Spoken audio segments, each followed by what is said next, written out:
Omar Rahman stepped off the jet bridge with the calm poise of a man who had conquered the skies. His uniform clung perfectly, the golden stripes on his shoulders gleaming under fluorescent lights. Colleagues nodded. Flight attendants smiled. Passengers whispered about the charming pilot, who always carried himself like a storybook hero. He offered them a courteous smile, though his eyes were already searching for the one person who mattered. Samira waited near the arrivals hall, slender in a pale silk dress, a scarf loosely wrapped around her hair. Her beauty was undeniable, yet something about the way she stood, arms crossed lightly, gaze shifting toward her phone, pricked at him. Omar's steps slowed. He had flown 12 hours from Paris without a tremor, but one glance at her face sent turbulence through his chest. "Samira," he said warmly, leaning in for a kiss. She tilted her cheek instead, the gesture quick, distracted. Her phone buzzed in her hand. "You didn't sleep on the flight?" she asked, eyes flicking over him briefly before returning to the screen. "I slept enough," Omar replied, forcing a smile. "I missed you." She tucked the phone into her purse without answering. They walked side by side through the terminal, the polished floor reflecting their elegant silhouettes. People turned to look at them, the dashing pilot and his graceful wife, the kind of couple who belonged on glossy magazine covers. Only Omar felt the fracture beneath the image. In the car, the silence grew heavy. Dubai's skyline glittered outside, steel towers, golden lights, roads winding like veins through the desert city. Omar gripped the steering wheel tighter than necessary. "You seem distant," he finally said. Samira's gaze lingered on the passing lights. "I'm just tired. Don't make it into something else." "Something else," he pressed. She turned, her lips set. "Not everything is about you, Omar." The sting of her words burned. He bit back the urge to argue, his knuckles whitening against the leather wheel. He had commanded massive aircraft through storms and black skies. But with her, every word felt like turbulence he could not control. At home, their glass-walled apartment overlooked the Arabian Gulf. The sea stretched dark and endless, reflecting the city's glow. Samira slipped off her shoes and disappeared into the bedroom, leaving Omar standing in the living room, staring at the skyline as if it might explain her distance. Her phone vibrated again from inside her purse, left on the counter, a sharp sound in the quiet space. He froze, every instinct flaring. The display lit with an unsaved number, the screen pulsing insistently. He did not touch it, though temptation gnawed at him. Instead he whispered to himself, "Just tired," or something else. The question lodged deep, heavier than jet fuel in his chest. He looked toward the closed bedroom door, a shadow beneath it where Samira moved, silent and apart. For the first time, Omar felt the sky slipping from his control, and the ground beneath him was no safer. The phone buzzed again. The phone kept buzzing on the counter, each vibration a small quake in the silence. Omar's jaw tightened. He told himself not to touch it, not to sink to suspicion, but his eyes refused to move. When it finally stilled, he exhaled sharply and walked toward the bedroom. Samira stood by the mirror, unfastening her earrings with delicate fingers. Her reflection caught his, her expression calm, almost blank. "Long flight?" she asked softly. "Yes," Omar replied, leaning against the doorway, and a long silence too. She glanced at him through the mirror. "You've barely been home 5 minutes. That's enough to notice when something's wrong." Her hands paused, then resumed. "You're imagining things." He wanted to believe her. He wanted the image of perfection, their home, their life, the skyline glittering like a promise to be true. Yet when her purse vibrated again from the living room, the sound carried through the walls like an accusation neither could ignore. Samira placed her earrings on the dresser, her voice steady. "It's work, nothing more." Omar stepped closer. "At this hour?" Her shoulders stiffened. "Not everything fits into your schedule, Captain." The word cut sharper than she intended, but she didn't retract it. Omar stared at her back, at the way she stood tall as if daring him to push further. He turned away before his anger spilled over. In the kitchen, he poured himself water, staring at the city's reflection in the glass windows. The skyline shimmered, but it felt hollow, an elaborate stage set that threatened to collapse. Behind him, footsteps approached. Samira leaned against the counter, arms folded. Her eyes carried both defiance and fatigue. "You don't trust me anymore, do you?" she asked. Omar met her gaze. "I want to, but every time that phone rings I feel like I'm the only one left out of our marriage." For a fleeting second, her eyes softened, almost breaking. But then she turned her face away, hiding whatever truth lay there. "Maybe you're the one who's drifting," she murmured.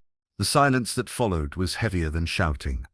Omar placed the glass down slowly, fighting the storm rising inside. Later, when she disappeared into the bedroom, he remained in the living room, the purse still on the counter like an unspoken dare. He reached for it, then stopped, his hand trembling above the leather strap. Instead, he walked to the window. The gulf stretched dark and endless, the water swallowing the city lights. His reflection in the glass stared back, uniform still crisp, eyes shadowed with doubt. Behind the closed bedroom door, the faint glow of her phone pulsed again, steady and secretive. Omar whispered into the night, "Something's wrong." The words hung in the vast apartment, unanswered, echoing into the emptiness between them. The night lingered heavy in the apartment, broken only by the soft hum of the air conditioning. Omar lay awake on the edge of the bed, staring at the ceiling, while Samira's steady breathing pretended at sleep. His mind replayed every vibration of her phone, every deflection in her voice, until the silence itself became unbearable. At dawn he rose without a word. The routine of ironing his shirt, polishing his shoes, and tightening his tie gave him temporary refuge, but his reflection in the mirror betrayed the storm inside. Dark rings under his eyes, clenched jaw, restless hands. Samira entered, her robe loosely tied, hair falling messily over her shoulders. She poured coffee, the smell filling the room with warmth that clashed against the cold distance between them. "You didn't sleep," she said, not looking at him. "Neither did you," Omar replied. She pressed her lips together, silent. The quiet stretched until he could no longer hold it. "Samira," he began, his voice low, "I need to know what's going on." Her eyes lifted slowly, meeting his. For a moment he saw fear flicker there. Then she set her cup down, hands trembling faintly. "You won't understand. Try me." Her breath caught. She wrapped her arms around herself as though shielding against his gaze. Finally the words tumbled out. "I'm pregnant." The room stilled. Omar felt the words strike like a sudden drop in altitude. His heart thudded painfully, disbelief flooding him. A slow smile spread across his face, fragile but genuine. "Pregnant? That, not yours," she whispered. The smile froze, then shattered. His breath left him in a ragged exhale. "What did you say?" Her eyes welled with tears, but she did not look away. "I made a mistake. It wasn't supposed to happen, but it did. I didn't know how to tell you." The air thickened, pressing against his chest. He staggered back, gripping the counter as though the ground itself had tilted. "Who?" His voice broke, rough and dangerous. Samira's silence was louder than confession. "Who?" he roared, slamming his fist against the counter. The sound echoed through the apartment, rattling glass. She flinched but stood her ground. "Does it matter? You and I, we've been strangers for so long. You fly the world, Omar, but you don't see me anymore." His breath came ragged, fury and anguish twisting his features. "So you punish me by carrying another man's child." Her tears spilled freely now. "I wasn't trying to punish you. I needed something real, someone who saw me." The words pierced deeper than any blade. He stared at her, chest heaving, unable to reconcile the woman before him with the vows they once shared. He turned abruptly, pacing the length of the kitchen, fists clenched. Images flashed. Her laugh, her touch, her betrayal. His pilot's discipline crumbled under the weight of humiliation. Finally, he spun back toward her, eyes burning. "You've destroyed everything." Samira's voice cracked.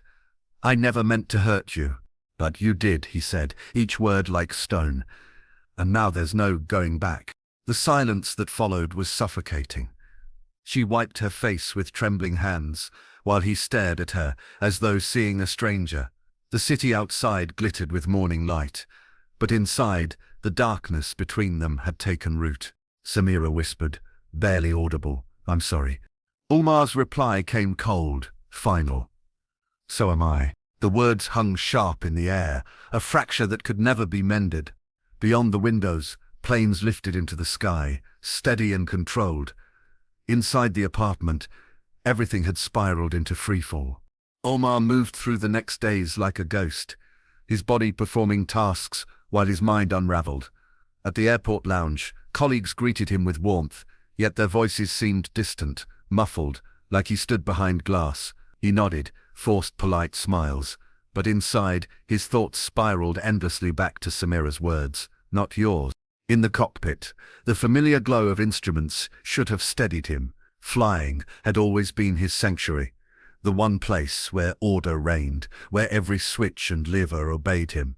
But now, even the sky mocked him. As he guided the plane above the clouds, her voice echoed in his head, twisting into accusation. He gripped the controls harder than necessary, sweat beading at his temple, despite the cool air. "Captain, are you all right?" his co-pilot asked gently. Omar forced a tight smile. "Just didn't sleep much." The younger man nodded, but his eyes lingered, concerned. Omar turned back to the horizon, hiding the storm raging beneath his calm exterior. At home, silence pressed harder than engine noise ever could. Samira moved around the apartment carefully, her steps light, her presence distant.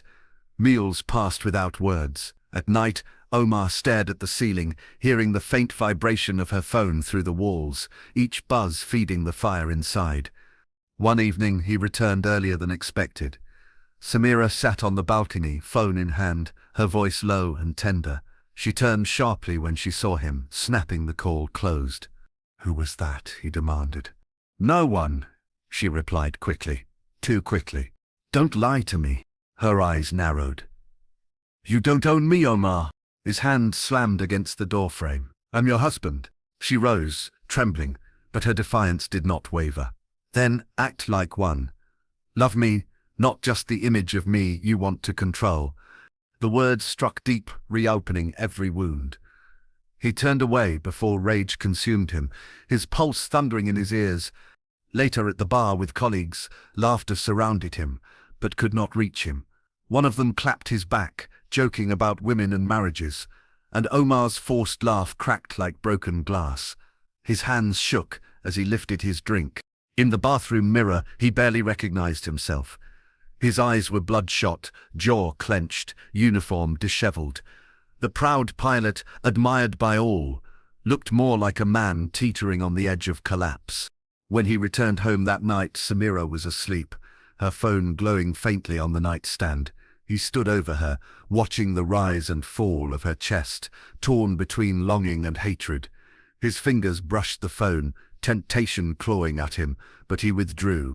Instead, he whispered into the darkness, his voice hoarse. "You've ruined me."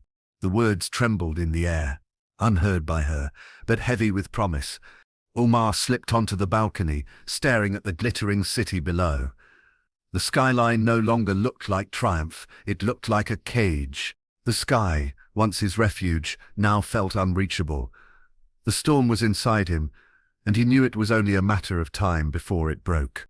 Rain swept against the glass walls of the apartment, rare in Dubai, the drops streaking down like tears on the city's glittering face. Omar stood alone in the living room, jacket still on, the smell of jet fuel faint on his skin. His flight had landed hours earlier, but he hadn't gone straight home. He'd driven the roads aimlessly, circling through empty highways, replaying Samira's confession until it hollowed him out. When he finally walked in, the apartment was dim, only the glow of a single lamp pooling golden light over the couch. Samira sat curled at the edge, her phone clutched in both hands. The way she turned it off quickly when he entered sent another jolt of fire through his veins. "We need to talk," Omar said, voice low. Samira's lips pressed into a thin line. "Not tonight. Please." He stepped closer. "Tonight. Now." Her eyes lifted, shimmering with exhaustion. "What more do you want from me, Omar? I've told you the truth." "The truth?" His voice cracked into something raw. You've told me pieces. What about the rest? Who is he? She shook her head. It doesn't matter. It matters to me. His fist slammed against the table, rattling the glass. You've destroyed my life, and I don't even know who I'm competing against. Her tears fell freely now. This isn't a competition. I was lonely, Omar. You were gone more than you were here. I needed, he cut her off, stepping so close she had to tilt her head back to meet his eyes. You needed another man's child. Her body trembled, but her voice steadied. I needed to feel alive again. The words pierced deeper than any blade. His hands shook, veins tightening under his skin. He turned away, pacing the room, breath coming in ragged bursts. Samira rose slowly, reaching toward him. I'm sorry. I never wanted this to happen. Sorry? He spun back, his face contorted. You've humiliated me. Do you know what that means? A pilot, respected, admired, brought down by his own wife's betrayal. She backed toward the balcony, fear flickering in her eyes now. Please, Omar, don't. But he advanced, his rage no longer containable. His hand closed around her wrist, grip iron hard.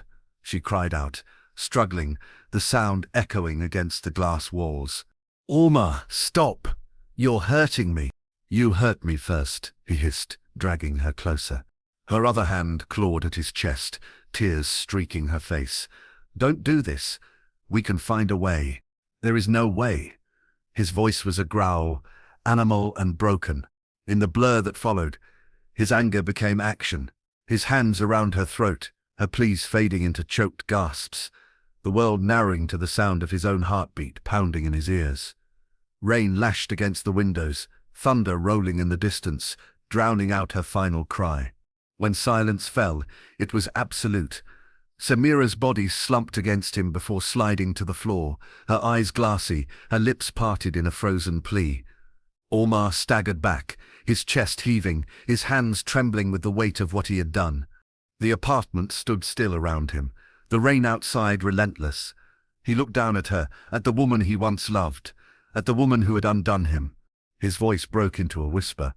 What have I done? The city lights blinked on the horizon, indifferent. In the reflection of the glass, Omar saw not the proud pilot, but a man consumed, a man who could never take back this night. The rain had stopped by dawn, leaving the city washed clean while Omar's apartment reeked of guilt. Samira's body lay lifeless on the cold marble floor, her silk dress damp where tears and sweat had mingled. Omar knelt beside her, hands trembling, his uniform shirt stained with the memory of his crime. For hours he moved mechanically, driven by the instinct of survival. He wrapped her gently in a blanket, almost tenderly, whispering apologies that broke apart in his throat. He scrubbed the floor with shaking hands, the chemical sting of bleach burning his lungs. Every sound from the hallway jolted him, every shadow at the window felt like an accusation. When he finally collapsed onto the couch, dawn had painted the sky pink and gold. His phone buzzed with a reminder. Report to duty, Flight 8. The irony clawed at him. He had taken a life and now was expected to guide hundreds safely through the sky. By evening he walked through the airport terminal, uniform crisp, face set in stone. No one noticed the weight in his steps, the ghosts shadowing his eyes. Colleagues greeted him warmly, and he returned nods with mechanical precision. In the cockpit, he ran through checklists with his co-pilot, voice steady but detached. His hands moved automatically, flipping switches, scanning screens. Yet the reflection in the cockpit glass betrayed him, Samira's face, pale and accusing, staring back. He blinked hard, but she remained. Cabin secure, the attendant's voice chirped through the intercom. Copy, Omar replied, though his throat felt dry as sand. As the plane roared down the runway, his mind spun. The engine's thunder merged with the memory of Samira's final cries. He gripped the controls so tightly, his knuckles blanched, forcing his breath to steady. Once airborne, the cabin lights dimmed, and silence pressed in. But Omar could not escape. He heard her voice in the hum of the engines, soft at first, then rising. You hurt me first. You hurt me first. His head snapped toward the empty seat beside him. Nothing. Only the glow of instruments, steady and indifferent. "You're imagining things," he muttered, but his co-pilot gave him a curious glance. "You say something, Captain." Omar shook his head quickly, eyes locked on the horizon. "Just thinking." Clouds loomed ahead, white towers lit by lightning. He guided the plane toward them, though his mind was far below, in the apartment, in the rain, in the silence that followed her last breath. The turbulence hit hard, jostling the cabin. Oxygen masks rattled, passengers murmured nervously. Omar's grip faltered as he heard her again, louder now, her voice vibrating through the storm. "You've ruined me." Sweat dripped down his temple. He forced the plane level, every muscle strained. The sky outside shook with fury, mirroring the chaos inside him. As they broke free of the storm into clear air, his co-pilot exhaled with relief. Smooth again. Omar nodded, though his chest ached. Smooth skies above. But inside, nothing but turbulence. When the seatbelt sign clicked off, Omar looked once more at the cockpit glass. Samira's eyes stared back. He closed his own tightly, whispering, "Leave me." But she did not. The landing at Heathrow was flawless, smooth, precise, the kind that earned compliments from passengers. Omar forced a smile as families thanked him on their way out. Their voices warm, unaware of the darkness clinging to the man who had guided them safely across continents. He carried himself through immigration and hotel check-in with perfect discipline, the mask of a professional intact. But masks slip. They always do. 2 days later, when Omar returned to Dubai, uniform pressed and suitcase rolling behind him, the facade began to crumble. The elevator doors opened on his floor, and the sight of police tape across his apartment struck him like sudden decompression. Neighbors stood whispering in the corridor, their eyes wide, their voices low.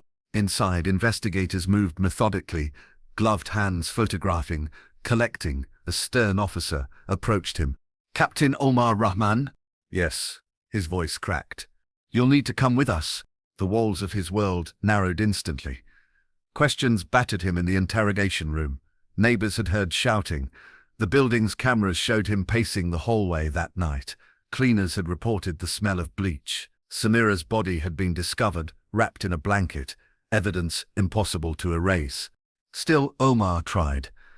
His voice shifted from denial to justification, from pleading to anger. "She betrayed me. You don't understand. She was carrying another man's child.